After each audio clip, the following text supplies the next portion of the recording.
Hey, it's your girl Chelsea and I am back with another budgeting video. In today's video, we're just going to work on my paycheck breakdown for my June budget. So, I just want to thank everybody for tuning in. Thanks to all of my subscribers. Hey girl, hey. If this is your first time watching, please go ahead and hit that subscribe button and the like button and the bell while you're here. On this channel, I focus primarily on budgeting videos, but I also do lifestyle videos at least once a week. So if that's something that you're interested, go ahead and join the family. So, this kit that you see me using is the strawberry lemonade kit, and I created this sticker kit myself. The strawberries, the lemons, the colors, they just all kind of like spoke to me. So yeah, in this part, I just wanted to go ahead and set this up with you guys, showing you real numbers and how I genuinely go through and set up my budget for the month. So yeah, it is June, the 6th month of the year. You guys, we are halfway through with the year, and 2020 has been a roller coaster to say the least. So now that we've had a half a year to get into our financial goals, some of us are sticking with what we said at the beginning of the year. Some of us are revamping. For me, it's still a learning curve because, as you all know, budgeting is not fluid. So I do want to explain to you guys that in the income section, I do have two different spots. One is where I go ahead and I put down the income that I get for my full-time job, and the other is for my savings. Now, I don't share like the exact numbers with you because I don't know, it's not that I don't feel comfortable, it's just that if another job comes looking for me, I don't want them to see what I was making, because your girl wants to get paid her worth. And so also the actual numbers for this part aren't that important because it doesn't really affect the outcome of the balance. So I do want to explain that I track my savings because my savings amount comes from my full-time job. Now hear me out. With my full-time job, I do drive. We do have to go from site to site, place to place. So at the end of the month, we get a mileage check. So like, say for instance, if I was to get a mileage check for this month, it will be for all the miles that I drove in May.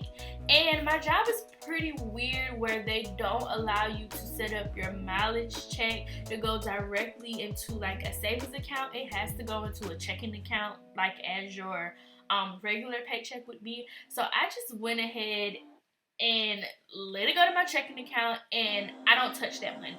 Like, whatever I make from mileage automatically goes to my savings every month on top of what else I put in my savings.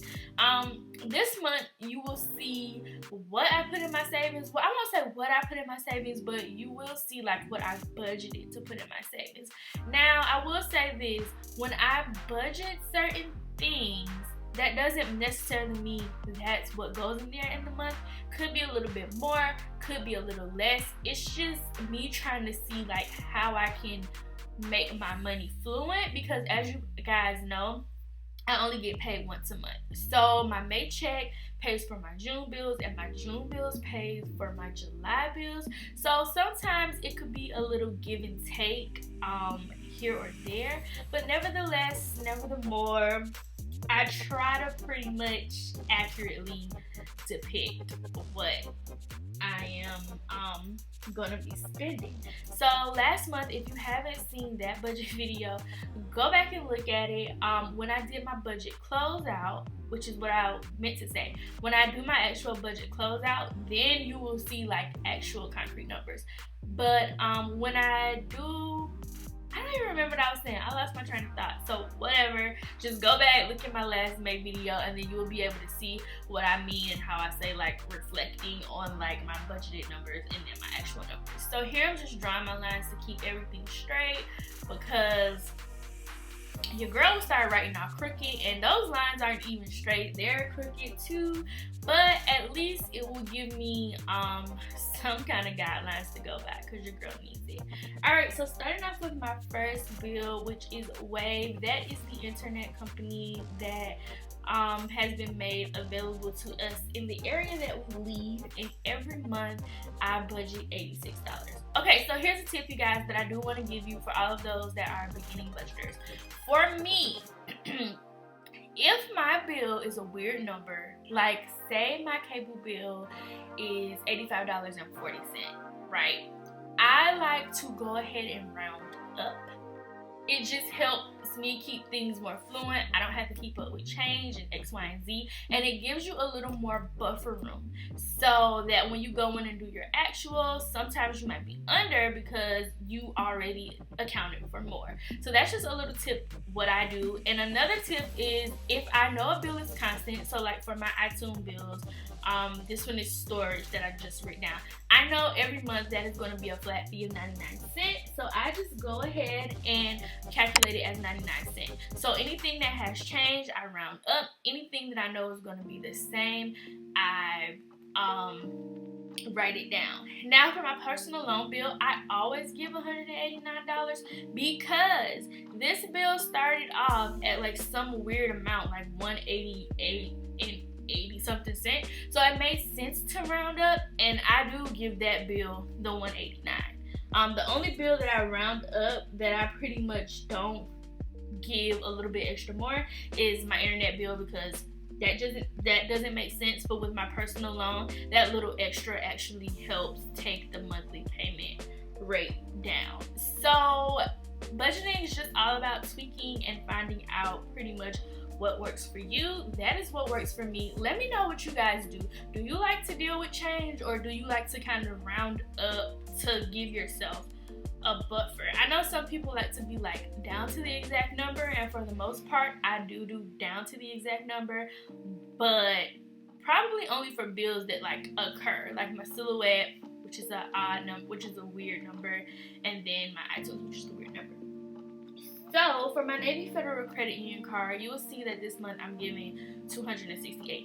That came from a snowball method that I actually paid off another debt. If you have not seen that video from last month where I was able to pay off a debt, I will link it for you guys so that you can see that the snowball method really works for me. And so this $268 is what I was previously paying for my minimum payment plus the snowball method. Snowball method. I can't talk this morning, sorry. It's Saturday, it's early. Okay, so Sprint, that's another one of those bills that I round up to an even number. I like personally working with even numbers.